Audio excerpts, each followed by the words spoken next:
তোমাদের সকলকে স্বাগত জানাচ্ছি। তোমরা যারা স্পেশাল এক্সিকিউটিভ এক্সপিরিয়েন্স রয়েছো, তোমাদের কিছু কোয়ারি এই ভিডিওর মাধ্যমে তোমাদের কোয়ারি দূর করতে চেষ্টা করব এবং তোমাদের কিছু যে কমেন্টস লাগাদর করছো সেগুলোর উত্তরও দিতে চেষ্টা করব।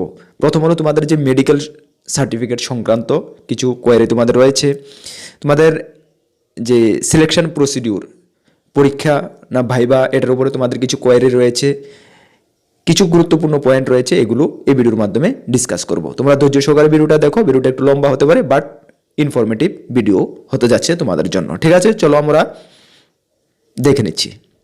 দেখো, প্রথমে আমি বলি যে গতকালকে আমি একটি ভিডিও নিয়ে এসেছি যে তোমাদের যে অ্যাডমিট কার্ড ইস্যু করা হয়েছে সেই অ্যাডমিট কার্ডে যে 6 নম্বর পর্যন্ত 6টি ডকুমেন্ট রয়েছে তোমাদের ইম্পর্টেন্ট, সেগুলো তোমাদেরকে সঙ্গে নিয়ে যেতে হবে এবং অ্যাটেস্টেড কপি অবশ্যই নিয়ে যেতে হবে। ঠিক আছে, অ্যাটেস্টেডের উপর তোমাদের ডাউট রয়েছে যে অ্যাটেস্টেড, ইয়েস তোমাদের কিন্তু অ্যাটেস্টেডটা কিন্তু কোনো গ্র্যাজুয়েট অফিসার দিয়ে করাতে হবে, সেলফ অ্যাটেস্টেড করালে কিন্তু হবে না। এখানে সেলফ অ্যাটেস্টেড মেনশন নেই, অ্যাটেস্টেড কপি বলা হয়েছে, সুতরাং কোনো গ্র্যাজুয়েট অফিসার দিয়ে তুমি অ্যাটেস্টেড করে নেবে। ঠিক আছে, 2 নম্বর যে পয়েন্টটা হলো মেডিকেল ফিটনেস সার্টিফিকেট। এটাই তোমাদের সবচেয়ে কোয়ারি যে দাদা আমরা যখন ডকুমেন্ট জমা করেছি কনসার্ন পিএসএ তখন কিন্তু আমরা মেডিকেল সার্টিফিকেট জমা দিয়েছি। ইয়েস, তখন ওরা মেনশন করে দিয়েছিল তোমাদের সঙ্গে মেডিকেল সার্টিফিকেটও দিতে হবে। ইয়েস, তোমরা মেডিকেল সার্টিফিকেট জমা দিয়েছো।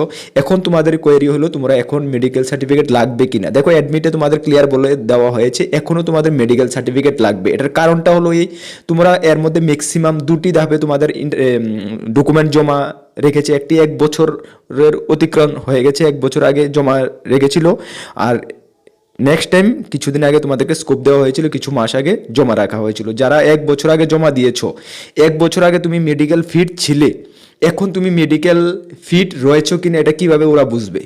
সুতরাং তোমাকে মেডিকেল সার্টিফিকেট সঙ্গে নিয়ে যেতে হবে। এখন আপডেট বর্তমানে মেডিকেল সার্টিফিকেট নিয়ে যেতে হবে। অনেকের কোয়ারি রয়েছে দাদা আগে যে মেডিকেল সার্টিফিকেটটা জমা দিয়েছি এর কপি তো আমার কাছে রয়েছে, ওগুলো নিয়ে গেলে হবে কিনা? না, এগুলো নিয়ে গেলে হবে না। ওটা 1 বছর 1.5 বছর আগের মেডিকেল সার্টিফিকেট, তখন তুমি ফিট ছিলে, এখন যে তুমি ফিট রয়েছো এটার কি বিশ্বাস? তুমি আনফিটও হতে পারো। ঠিক আছে না, তো তারা কিভাবে বুঝবে যে তুমি ফিট রয়েছো? সুতরাং এখন আপডেট, এখন বর্তমানে ইন্টারভিউ যেদিন তোমাদের যেদিনকে ডেট রয়েছে যাওয়ার সময় তুমি মেডিকেল সার্টিফিকেট অবশ্যই কনসার্ন মেডিকেল অফিসার দ্বারা মেডিকেল সার্টিফিকেট করিয়ে নিয়ে যেতে হবে, নাহলে কিন্তু দেখবে তোমাদেরকে বাতিল করা হবে। সুতরাং মেডিকেল সার্টিফিকেট মাস্ট বি তোমরা সঙ্গে নিয়ে যাবে। তাহলে ক্লিয়ার কেন মেডিকেল সার্টিফিকেট এখনও ওরা চেয়েছে, আগেও জমা রেখেছে, এখনও চেয়েছে, ওই কারণেই 1 বছরের যে লং ডিউরেশন যে গ্যাপ পড়েছে সেই গ্যাপে তুমি মেডিকেল ফিট রয়েছো কিনা ওটাই। ঠিক আছে, ক্লিয়ার? চলো, তাহলে আশা করি তোমাদের মেডিকেল সার্টিফিকেট সংক্রান্ত কোনো ডাউট নেই। আগে যেভাবে মেডিকেল সার্টিফিকেট নিয়েছিল, যেভাবে জমা করেছিল, সেম প্রসেসে তোমরা মেডিকেল সার্টিফিকেট মেডিকেল অফিসার দ্বারা নিয়ে নেবে। ক্লিয়ার? ওকে, চলো এখন তোমাদের যে কোয়ারি, যে তোমাদের যে ইন্টারভিউর প্রসিডিউরটা কি হবে, চলো তোমাদের টপিকটা যে রয়েছে টপিকটা সম্বন্ধে সকলেই জানো। চলো, এটার বেঙ্গলি ভার্সনটা, তোমরা ম্যাক্সিমাম বেঙ্গলি ভার্সনে এক্সাম দিচ্ছ, এটার বেঙ্গলি ভার্সনে আমি যাচ্ছি। দেখো, এই হলো তোমাদের যে এই বেঙ্গলি ভার্সনটা, তোমাদের যে সিলেবাসের বেঙ্গলি ভার্সনটা। দেখো এখানে কি বলা হয়েছে, পুলিশকে সহায়তা করার জন্য অভিযোজন 1 নম্বর পয়েন্ট। আমি তোমাদেরকে বলি, দেখো আমি যা বলছি হনেস্টলি বলছি, এবং আমার কথা যে তোমরা প্রথম দিন থেকে, যেদিনকে থেকে তোমাদের স্পেশাল এক্সিকিউটিভের অ্যাডভার্টাইজমেন্ট বের হয়েছে ওই দিন থেকে আমি বলছি যে তোমাদের কোনো লিখিত পরীক্ষা দেখবে। অনেকে বলছে তোমাদেরকে যে পরীক্ষা হবে, লিখিত পরীক্ষা হবে, একবার কথা ঘুরিয়ে নেবে। দেখো, তখন থেকে আমি বলছি যে লিখিত পরীক্ষা তোমাদের হবে না। যে টপিকগুলো দেওয়া রয়েছে এগুলোর উপরে লিখিত পরীক্ষা হতে পারে না, এগুলো ভাইবা ভয়েসের মাধ্যমে তোমাদেরকে নিয়োগ করা হবে। আমি আগেও বলছি, লাগাতার আমি ওই কথাই বলে আসছি, তোমরা এখনও দেখতে পাচ্ছ যে লিখিত পরীক্ষা তোমাদের হচ্ছে না, তোমাদের ভাইবা ইন্টারভিউর মাধ্যমে নিয়োগ করা হচ্ছে। ক্লিয়ার? তোমরা এর মধ্যে অনেকে আমি বলতে শুনেছি যে লিখিত পরীক্ষা হবে না, লিখিত পরীক্ষা হবে, ওরা বলছে লিখিত পরীক্ষা হবে, কিন্তু বলছে এই টপিকগুলোর উপরে লিখিত পরীক্ষার বলে কোনো হয় না, তো নোট হয় না। দেখো অ্যাকচুয়ালি তোমাদেরকে আমি বলি, দেখো সব কিছু তোমরা বুঝতে চেষ্টা করো, এটা একটা কমন সেন্সের ব্যাপার, তুমি নিজে বুঝতে পারবে, পুলিশকে সহায়তা করার জন্য অভিযোজন, এটার উপরে তুমি কি থিওরি বানাতে পারবে, কি নোট বানাতে পারবে পুলিশকে সহায়তা করার জন্য অভিযোজন।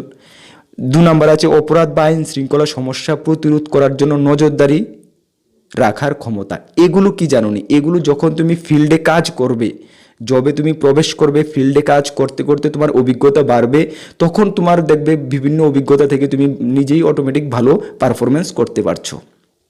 অ্যাকচুয়ালি রিয়েল কথা কি জানো, মানে আমি বলছি দেখো, আমি যে সম্পূর্ণটা রাইট হব তাও না, কিন্তু আমিও রং হতে পারি, ঠিক আছে? আমার যেটা অভিজ্ঞতা থেকে আমি বলছি, এই যে টপিকগুলো তোমাদেরকে যে দেওয়া হয়েছে,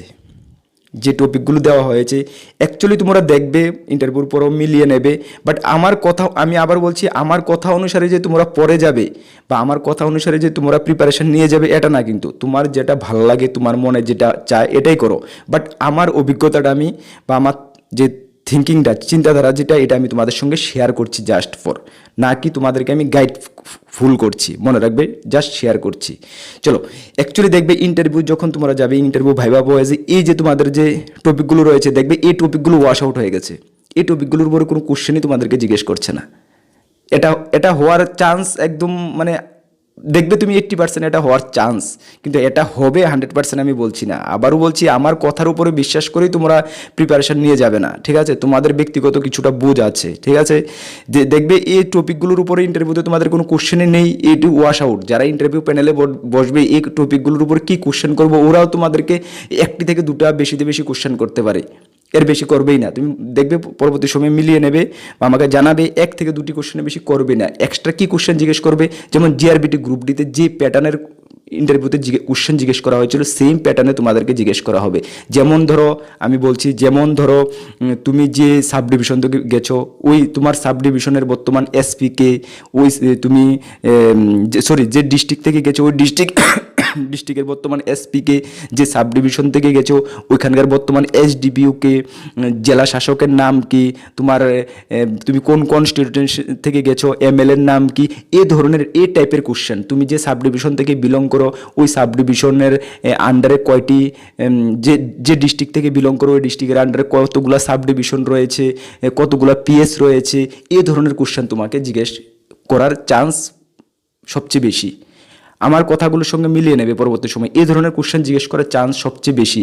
ত্রিপুরা রিলেটেড কিছু জেনারেল নলেজ, ত্রিপুরা রিলেটেড কিছু কারেন্ট অ্যাফেয়ার্স যেগুলো সম্প্রতি ঘটে গেছে, একটু মানে হাইলাইট হয়েছে বা ভালো পরিমাণে একটু ফেমাস হয়েছে, এই ধরনের ঘটনাগুলো, এগুলো তোমাদেরকে জিজ্ঞেস করার প্রবাবিলিটি খুবই বেশি। আমার কথাগুলো, আবারও বলছি, আমার কথাগুলো মিলে নেবে, এবং আমার কথার উপরে যে তোমরা পড়ে যাবে এমন না, কিন্তু তোমাদেরও ব্যক্তিগত বুঝ রয়েছে, তোমরা কিন্তু ওই হিসাব করে, তোমাদেরকে আমি গাইড করছি না, জাস্ট তোমাদেরকে আমি মানে বলতে যাচ্ছি এ ধরনের হতে পারে, ঠিক আছে? আবারও বলছি, পরে দিয়ে আমার উপরে তোমরা দোষারোপ করবে না। কিন্তু এখন বলতে পারো যে দাদা তুমি যে সিলেবাস সাজেশন সেট বানিয়েছো, হ্যাঁ, সাজেশন সেট আমি কীরকম বানিয়েছি এটাও তোমাদেরকে বলি।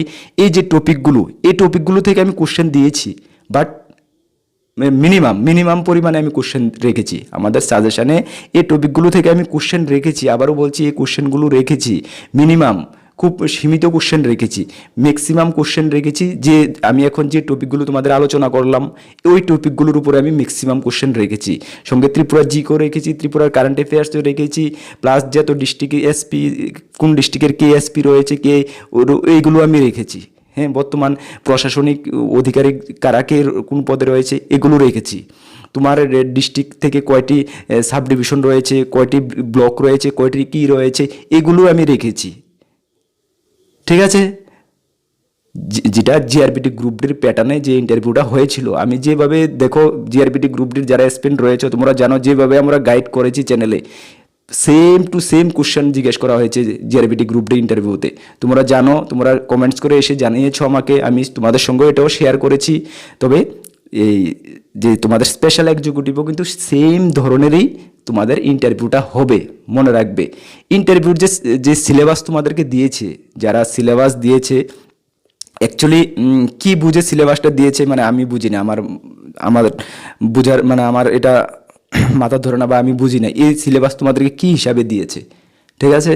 দেখো, তারপর রয়েছে কি সন্দেহজনক কার্যকলাপ এবং অথবা সন্দেহজনক গতিবিধি পর্যবেক্ষণ করার ক্ষমতা। আরে পর্যবেক্ষণ করার ক্ষমতা কখন হবে? যখন আমি ফিল্ডে কাজ করব, যখন ওই লাইনে থাকবো, তখনই তো আমার এই ক্ষমতাটা, কার্য করার ক্ষমতা সব কিছু আমার বাড়বে। আমি এখন সিভিল, বর্তমানে আমি সিভিল থেকে এটার মধ্যে জয়েন হতে যাচ্ছি, তো আমার সিভিল অটোমেটিক আমার কীভাবে এই ধরনের অভিজ্ঞতা থাকবে? এটা আমার কাজ করতে করতে ফিল্ডে আমার অভিজ্ঞতা আসবে।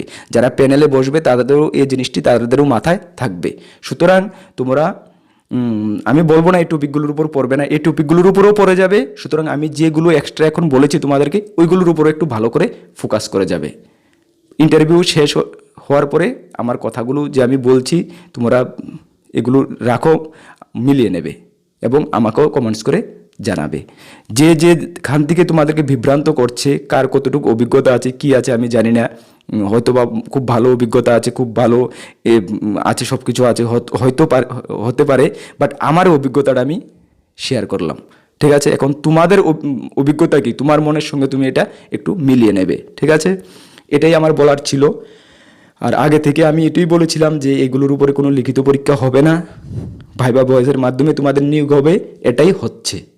আর যেটা আমি এখন তোমাদের ডিসকাস করলাম, ওইটাই হওয়ারই চান্স ইন্টারভিউর মধ্যে বেশি রয়েছে, এটাও আমি তোমাদেরকে বললাম। ঠিক আছে, আবারও বলছি, আমার কথার উপরে যে তোমরা এইভাবে পড়ে যাবে এটা না, কিন্তু তোমরা যেটা ভালো বুঝো, এভাবে করো। ঠিক আছে, তারপরে জাস্ট আমি তোমাদেরকে মানে একটু বললাম যে এই ধরনের হতে পারে। হ্যাঁ, আমি রঙও হতে পারি, আবার বলছি আমি রঙও হতে পারি।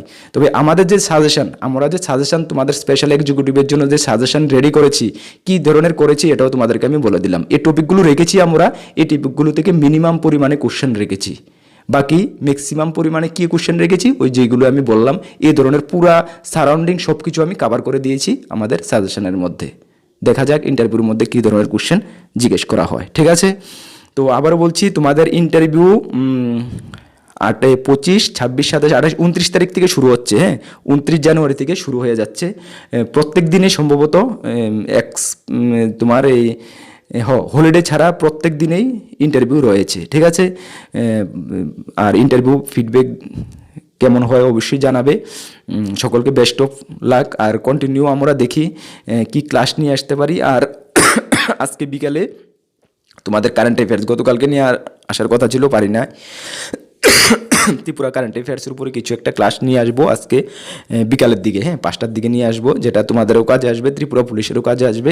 অবশ্যই ক্লাসটা অ্যাটেন্ড করবে। ঠিক আছে, আর যখন কোনো গুরুত্বপূর্ণ আপডেট আসবে তোমাদেরকে আমি অবশ্যই জানিয়ে দেবো। এই ভিডিওর মাধ্যমে এটাই ইনফর্ম করার ছিল যে তোমাদের সিলেবাসটার উপরে একটু ডিসকাস করার ছিল, প্লাস তোমাদের যে মেডিকেল সার্টিফিকেটের উপরে যে কোয়ারিগুলো ছিল এগুলো একটু ক্লিয়ার করার ছিল তোমাদের সঙ্গে। ঠিক আছে, তাহলে বেস্ট অফ লাক সকলকে। জয় হিন্দ, বন্দে মাতরম।